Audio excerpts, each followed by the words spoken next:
Fala pessoal, beleza? Hoje aqui eu vou mostrar um jogo bizarro de Super Nintendo. Bizarro por quê? Esse jogo aqui ele é bizarro por causa dessa placa aí. Vocês conseguem ver alguma coisa diferente nessa placa? Esse jogo é o único jogo de Super Nintendo que tem esse modelo de placa. E o que tem de diferente nesse chip? É o que eu vou mostrar hoje nesse vídeo. Também vou dar alguns detalhes técnicos de como esse jogo aqui funciona. Então esse jogo, o nome dele é Hayazashi Nidan Morita Shogi 2. Não deve ser assim que se pronuncia, mas eu sempre chamei de Shogi 2 esse jogo aqui. E o que ele tem de diferente é esse chip aqui, ó. Olha só o tamanho desse chip. É o único jogo de Super Nintendo que tem esse chip aqui. Esse chip foi fabricado por uma empresa chamada Seta. E o nome dele é ST-018. E que jogo é esse? Esse jogo aqui, ele é tipo um xadrez chinês. Aí na tela tá aparecendo um vídeo de um gameplay do jogo, para vocês terem uma noção. Mas ele é um tabuleiro tipo um xadrez, só que com regras diferentes. As peças são diferentes, né? E as regras também, mas lembra bastante, assim, o xadrez. Então tem um tabuleiro 9x9 e com essas peças aqui. E esse chip aqui, essa empresa que fez esse jogo, essa Seta, ela usou esse chip para fazer a inteligência artificial do jogo. Então, se você está jogando contra o computador, os movimentos do computador são feitos por esse chip aqui. Já vou falar mais na sequência, mas antes, deixem o like aí no vídeo, se inscrevam no canal se você ainda não é inscrito. E se você é inscrito e não ativou o sininho ainda, ative, porque aqui no canal apenas 10% dos membros ativam o sininho. Então é muito pouca gente que recebe as notificações do YouTube, beleza? Então voltando aqui pro vídeo, eu tenho esse jogo aqui, ó, em cartucho na minha coleção. Tem aqui uma unidade aqui novinha, tá vendo? Esse jogo aqui é um pouco difícil de encontrar, mas eu consegui aí já faz um tempo. E tenho aqui também o circuito que eu tirei do jogo para mostrar, né? Chip em questão é esse daqui, né? O ST-018. Ele que faz aí a lógica do jogo, do movimento assim da CPU, né? Então eu vou mostrar hoje nesse vídeo detalhes de como funciona essa lógica aí, né? Por que eles colocaram esse chip aqui? E que chip que é esse, né? E como esse jogo aqui é o único que utiliza esse chip, ele foi o último jogo de Super Nintendo a ser emulado. Esse jogo aqui só foi emulado em 2012. Vou mostrar mais na sequência aqui o emulador que conseguiu emular esse jogo, que foi o BSNES na versão 87.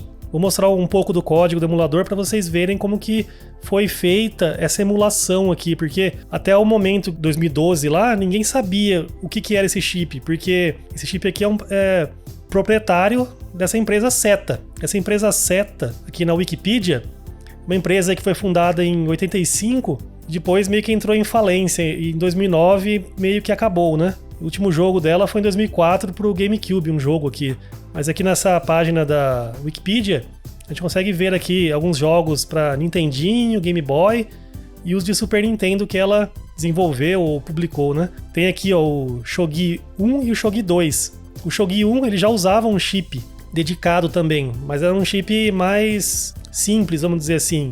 O Shogi 2 que utiliza esse chip aí bizarro aí, né? Aqui nessa página do Wikipedia a gente consegue ver todos os chips, todos os jogos que utilizam chips extras. Aí tem todas as listas dos chips aqui. A gente consegue ver esse ST-018. A Seta, ela desenvolveu 3 chips para jogos do Super Nintendo. O ST-010, o 11 e o 18. O 10 foi utilizado num jogo de corrida para fazer a inteligência artificial dos carrinhos do computador. E o 11 e o 18 foi nesses jogos aí de Shogi.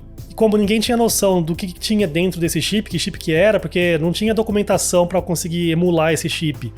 Aí como que foi feita a emulação? Foi feita utilizando uma técnica chamada decapping. O que é isso? Decapping é a gente pegar o chip e meio que abrir ele. Que nem aqui essa foto, tá vendo? A gente tira a tampinha dele ali e tenta analisar o chip para ver o que tem lá dentro. Tem uma página aqui da Wikipedia que tem explicando aqui o que é decapping com várias fotos. Essa foto aqui ó, é gigante. Vou deixar o link aqui na descrição, quem quiser dar uma olhada. Então tá vendo? Ó, o pessoal abre o chip, depois pega, às vezes, né, pega um microscópio eletrônico e tenta analisar ali os transistores, as portas lógicas para tentar descobrir o que o chip está fazendo. Se o chip for mais simples, eles conseguem através ali dos dos transistores, das portas lógicas, recriar a lógica do chip.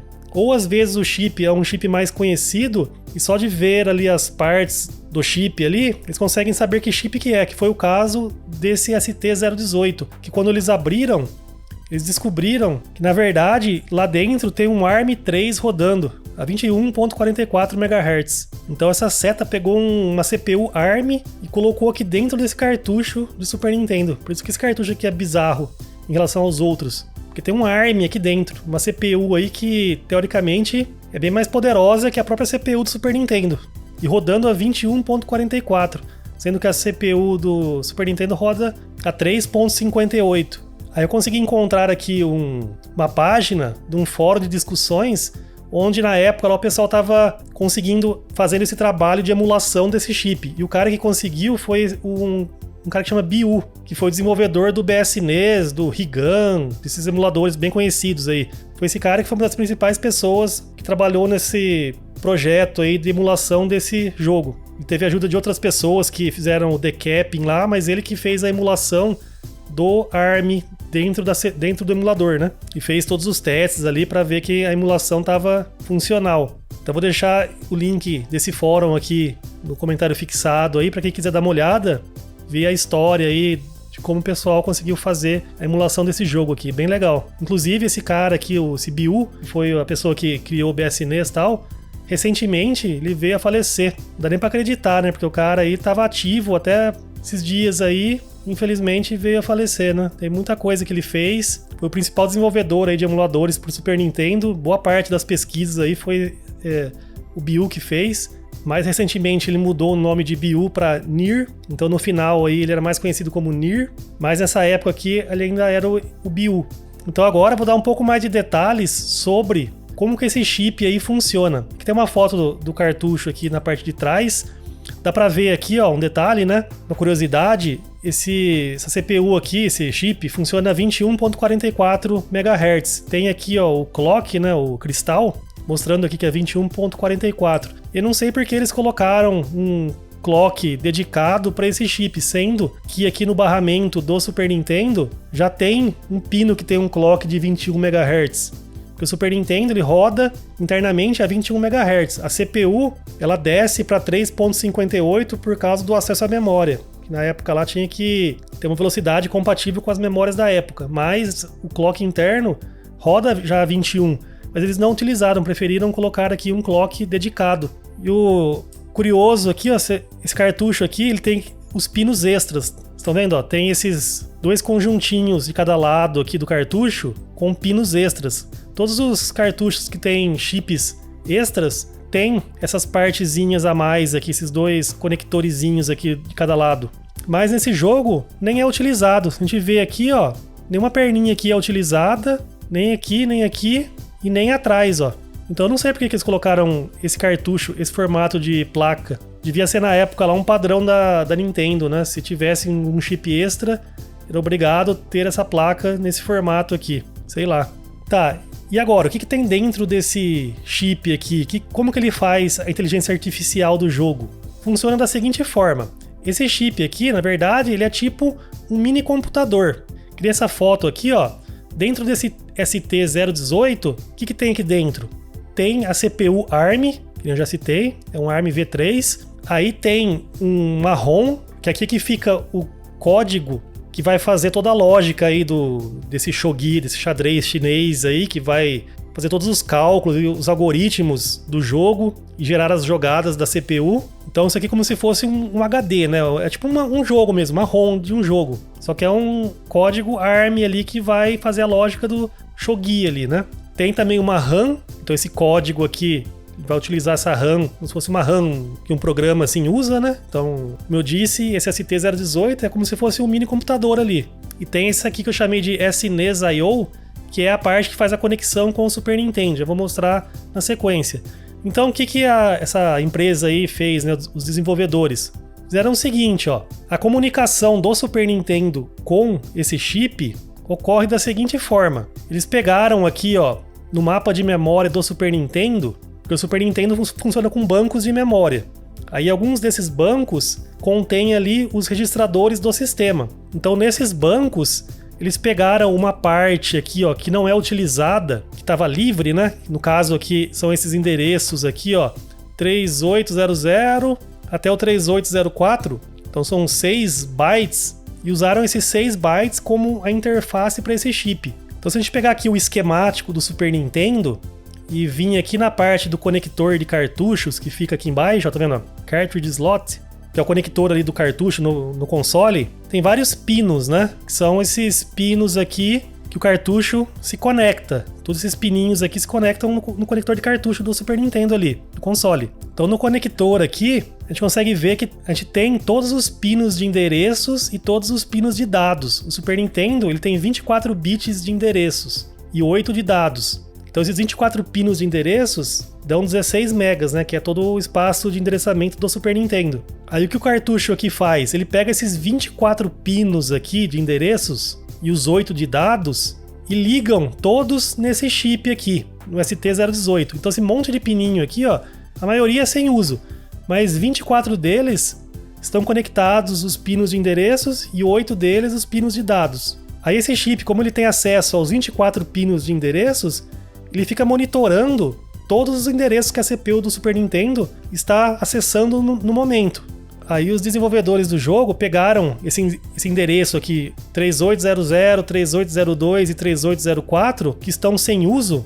Por que sem uso? Porque aqui no mapa de memória não era utilizado, estava vazia essa região aqui. Nenhum outro chip do console utilizava esses endereços. Então se a CPU, num jogo normal, fazer uma leitura ou uma gravação nesses endereços aí, por exemplo, 003800, não acontece nada. Vai jogar o dado ali ou vai ler, mas não tem nenhum hardware conectado e escutando esses endereços. Então não faz nada. Mas nesse jogo existe o chip aqui que está monitorando esses endereços. Então, se ocorrer aqui uma leitura ou uma escrita nesses endereços, esse chip vai fazer alguma coisa. Então ele tá lá, quieto. Se acontecer da CPU do Super Nintendo fazer uma leitura ou uma gravação nesses endereços aqui, ó, o chip vai falar, opa, é comigo que ele tá se comunicando. Aí quais são as opções? Eu coloquei aqui, ó, ponto R, que é read, que é leitura, e ponto W, que é write, que é escrita. Então se o jogo lá, a CPU do Super Nintendo, ler o endereço 3800,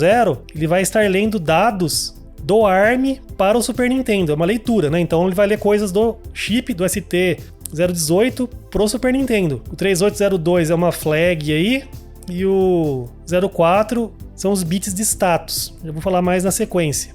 Aí os mesmos endereços, 3802 e 3804, mas agora na escrita, se a gente escrever nesses endereços, no 3802 a gente vai estar jogando dados ali do Super Nintendo para dentro do chip, e no 3804 a gente vai estar jogando comandos. Esse comandos aqui que é importante para entender como que funciona aí essa comunicação. Então eu coloquei aqui alguns comandos. Existem mais, mas eu coloquei alguns aqui para ficar fácil de mostrar como que funciona. Por exemplo, esse comando AA. Esse comando é o upload do tabuleiro. Depois aqui a gente tem, ó, teste de derrota, teste de vitória, teste de cheque. Então, por exemplo, se em algum momento o jogo quiser saber se o movimento que o jogador fez deu um cheque, teve um cheque ali, que nem no xadrez, né, dar um cheque ali, o que a gente teria que fazer? Teria que pegar aqui, ó, jogar no 3804, fazer uma escrita com o comando AA. Se a gente jogar o AA no 3804, o chip vai ser configurado para esperar o upload do tabuleiro. Então, na sequência, a gente vai ter que jogar 81 bytes, que no caso aqui o tabuleiro é 9x9, né? Então são 81 casas. Cada byte vai indicar o estado de cada casa, se está vazio ou se está com uma peça ali. Então são 81 bytes, mais 16 relativos à promoção, porque eu estudei um pouco sobre esse shogi aí, e tem muita questão de promoção de peças. No xadrez, a gente só promove peça quando o peão chega na última fileira, né? No shogi não, o shogi tem bem mais essa questão aí de promoções. Então, no upload de tabuleiro, a gente tem que jogar esses 81 bytes mais 16, que são informações de promoção. Não entendo muito esse jogo aí, mas é assim que funciona aqui na comunicação com o chip. Depois que a gente mandar todos esses bytes, aí a gente vai mandar um comando B5 do 3804. Aí na sequência, a gente vai ficar esperando aqui vai ficar lendo o 3804, que é o status, vai ficar lendo um bit ali até o chip dizer que está pronto a informação do comando que ele pediu. Aí o que vai acontecer nesse meio tempo? O chip aqui, o algoritmo que está aqui nessa ROM, né, vai pegar toda essa informação do tabuleiro, vai fazer os algoritmos para ver se tem um cheque ou não. Depois que tiver essa informação, processar tudo ali e verificar se tem um cheque ou não, aí ele vai indicar aqui no status um bit lá falando que está pronto a resposta. Nesse momento, o código lá do jogo vai ter que ler do 3800, que é dados do ARM para o Super Nintendo.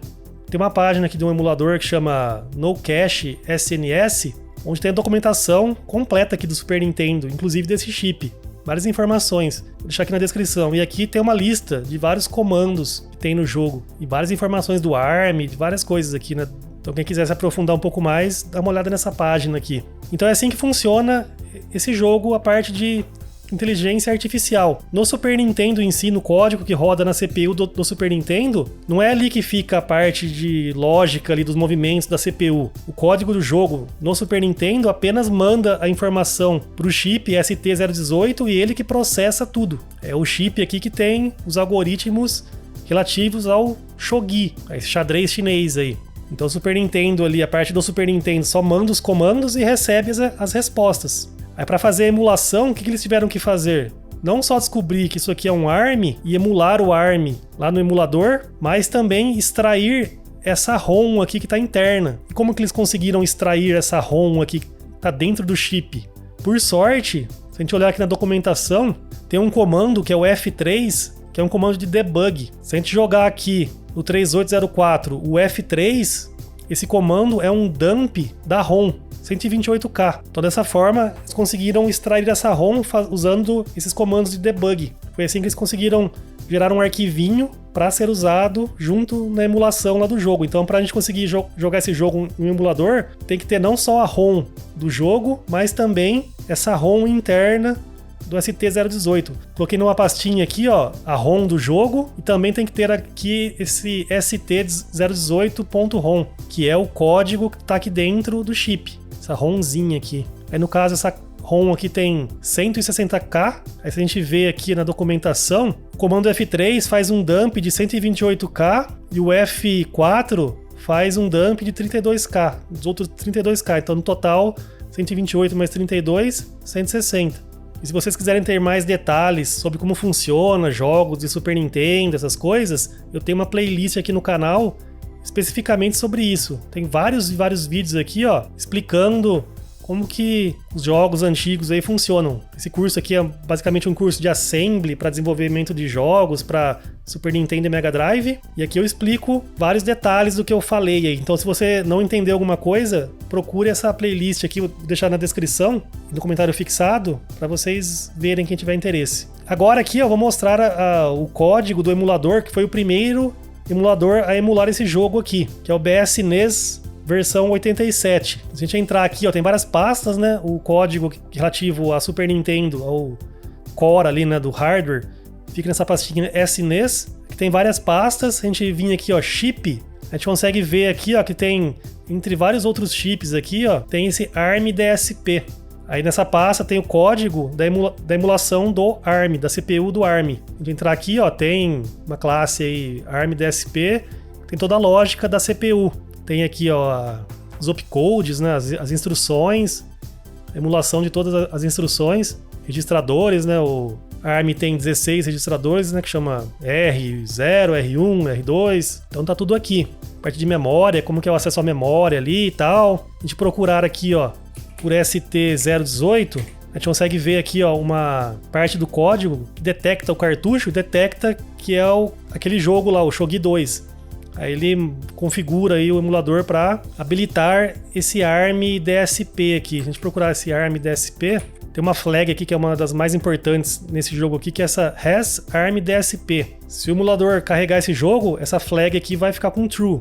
Então, aí em várias partes do código aqui, a parte aqui System, né? Ele vai verificar que se o cartucho tem o ARM DSP, então vai carregar aquela classe, né? Vai habilitar a CPU do ARM. Então aqui nesse código aqui, a gente consegue ver toda essa lógica aí do jogo, como que funciona internamente. E como eles emularam internamente o chip. Quem tiver interesse de ir a fundo, é só olhar o código aqui do emulador. Que nem aqui, ó, esse SNES.io que eu coloquei aqui, que é essa interface com o Super Nintendo ali. A gente consegue ver tudo isso aqui olhando o código. A gente vem aqui na parte aqui do chip, consegue ver toda a parte de memória aqui, ó, bus read, que é leitura do barramento, escrita no barramento. A gente procurar aqui por ARM DSP de novo, a gente consegue ver aqui, por exemplo, na hora que mapeia, né, no começo, na hora que vai carregar o jogo, o cartucho que vai fazer o parsing assim, das configurações. Se for um ARM DSP, né, se tiver aqui a CPU do ARM, né, se for esse jogo, aí ele faz aqui o mapeamento, as funções de leitura de barramento passam a ser essas funções aqui do chip lá. Então a gente consegue ver todo esse funcionamento no código aqui, bem legal, né? Essa daqui foi a primeira versão da emulação desse jogo, depois isso aí, nas outras versões, teve uma refatoração aí, mas segue esse mesmo esquema aqui. Depois, em versões futuras, como esse emulador aí começou a emular várias outras CPUs, consoles, eles fizeram um esquema assim que, por exemplo, o Game Boy Advance, que também tem uma CPU ARM, o mesmo código que faz a emulação da CPU lá do Game Boy Advance também é usado para fazer a emulação desse jogo aqui. Se você quiser entender um pouco mais sobre isso, pegue a última versão aí do BSNES, ou do Rigan, né, na verdade, que tem essas várias emulações de vários consoles, que lá que tem uma lógica aí bem mais avançada em relação a essa versão aqui, que foi a versão inicial. E outra curiosidade que eu queria falar aqui é que esse jogo poderia ter um projetinho bem legal que a gente poderia fazer de tentar modificar a ROM que está aqui dentro do jogo para, por exemplo, mudar para xadrez. Então a gente faria aqui um hack nesse jogo aqui para, em vez de ser esse shogi, ser as peças de xadrez, aí colocaria uma lógica nessa ROM aqui para ter os algoritmos aí de xadrez. Aí a gente conseguiria ter um jogo do Super Nintendo com um chip dedicado para fazer a inteligência artificial das jogadas. Só que o problema desse possível projeto aí é que essa ROM aqui interna do ST018 é apenas de leitura, então a gente não consegue modificar o código que está aqui dentro. Em emulador é até fácil, né? A gente só pega e altera aquele arquivinho da ROM lá, mas aqui para rodar na própria placa do jogo, aí não teria como. Mas eu coloquei aqui um comando aqui, que é esse A5, que esse comando serve para escrever dados na RAM. Esse aqui é um comando de debug que serve para colocar dados aqui na RAM. Aí nesse site aqui ele fala, né, que o comando A5 permite escrever código na RAM e também manipular o endereço de retorno da pilha, permitindo assim a execução de código ARM customizado. Ou seja, a gente poderia fazer um projeto aí onde a gente cria um código ARM, faz o upload dele para RAM, manipula ali o que tem que ser manipulado para conseguir fazer com que o chip execute o código da RAM. No caso aqui a RAM é 16K apenas, né? Essa ROM aqui tem 160, seria um código bem menorzinho ali, mas daria para brincar de alguma forma. Mas isso aqui é só uma ideia aí, eu tava pensando, né? Daria muito trabalho fazer isso aqui para um xadrez, por exemplo, né? Seria um baita projeto, né? Mas é legal pensar nessas coisas, né? Então, esse jogo aqui ele é interessante por causa disso, né? Dentro dele tem aqui um ARM V3 32 bits, rodando a 21.44 MHz, sendo que a CPU do Super Nintendo é 16 bits apenas, rodando a 3.58. Então, vou deixar essa caixinha aqui nessa estantezinha que eu tenho aqui em cima, onde eu coloco jogos aqui do Super Nintendo, tá vendo? Vou deixar isso aqui um tempinho com esse jogo aqui. Beleza? Então, se vocês gostaram aí, deixa o like, se inscreva no canal, é muito importante para o canal crescer. E cliquem no sininho também, que é importante para receber as notificações novas aí. Então, vejo vocês no próximo vídeo. Abraço!